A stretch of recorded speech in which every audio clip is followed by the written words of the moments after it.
Kailangan natin laging titigan yan para kasi kailangan nila tubig. Tubig ang kailangan yan para mga halaman para makasipsip. Yan. Tapos yan. Pagka meron kasi akong mga buto-buto, buto ko kahit ano, diyan ko lang nahagis. Yan. Tutubo na lang sila. So, mga palaya ko yan, tumubo na. Kamatis yan. Ang gagawin ko dyan, wala na, hindi ko na inaano yan, hindi ko na binibilad o yung buto, basta ihagis ko lang dyan. Yan, tutubo naman yan eh, gusto nang tumubo yan. Hindi ito ng mga talagang nagbibenta na kailangan quality yung bunga. Sa akin lang naman yan, kung tutubo siya, kung hindi naman, hindi. Ayan lang. Tapos na araw, tutubo na lang yan. Yan, kung saan na lang tutubo. Ito ang palaya ko, tingnan nyo, yan. Yan, kabila nyo, no, ang palaya yan. Gumapang na. Yan din mga buto na yan.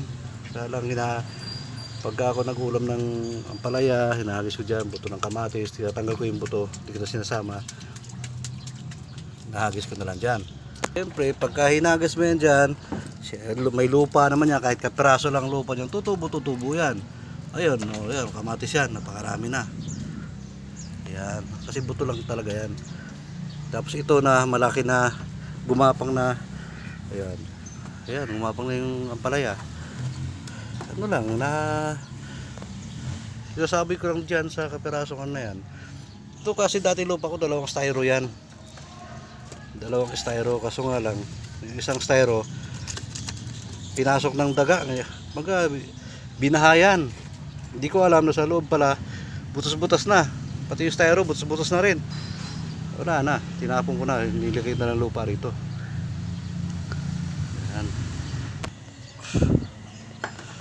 Yeah. Kasi itong milon ko, hindi ko alam kung paano mahinog yan, kung anong kulay. Basta alam ko nagdidilaw din ata yan. Pero alam ko magulang na yan kasi dito yung katabi niya, yan, bata pa yan.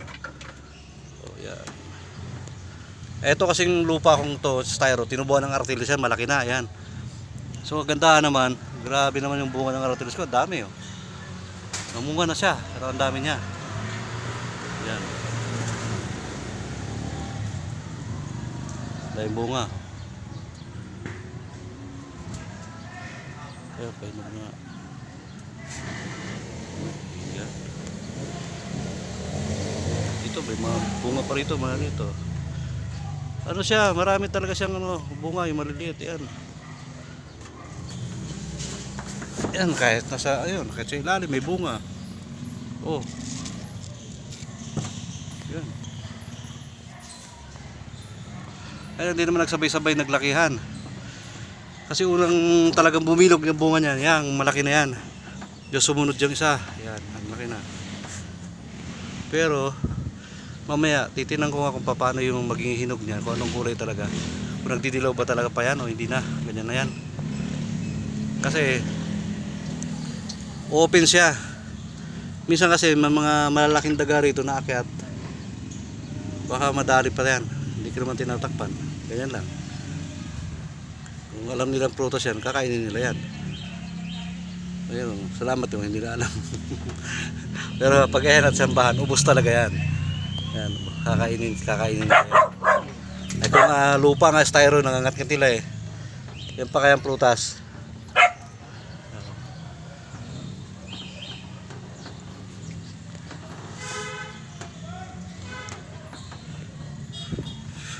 Nanginayang naman kasi akong pitasin, baka mamaya hilaw pa, kaya hindi naman pakinabangan.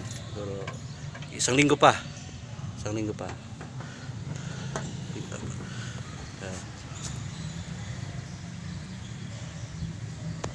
Yan. Ang laking bagay din tong puno ng artilis na to kasi ang lilim niya. Oh, yan, para hindi rin maiinitan yung alaga ko. Nakasilong sila. So, pisa rin naman kulungan yung alaga ko diyan, pero at least kahit pa paano nakasangga to sa init ng araw tong puno. Ito kasi to eh, alam ko ano bang puno to? Balete atang to, itong puno na to. Kasi ang dami niya ugat eh. Ayan. Tumubo lang din yan dito. Ngayon binawa ko dito sa paso, lumaki. Ayan. Kaya kung akala nyo sa baba ako, nasa taas to. Nasa rooftop ako. Ayan, nasa second floor. Kaya lagi ako nakikita nyo may mga puno. Ayan, kasi mga tanim ko lang yan. Aratilis lang sa ano to. Dalawa.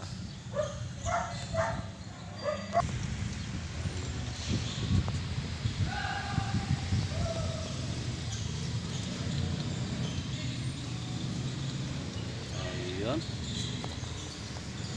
Tapos na sila maligo. Kukulong ko na sila. Ayan guys, naligo lang muna yung video na to. Thank you for watching.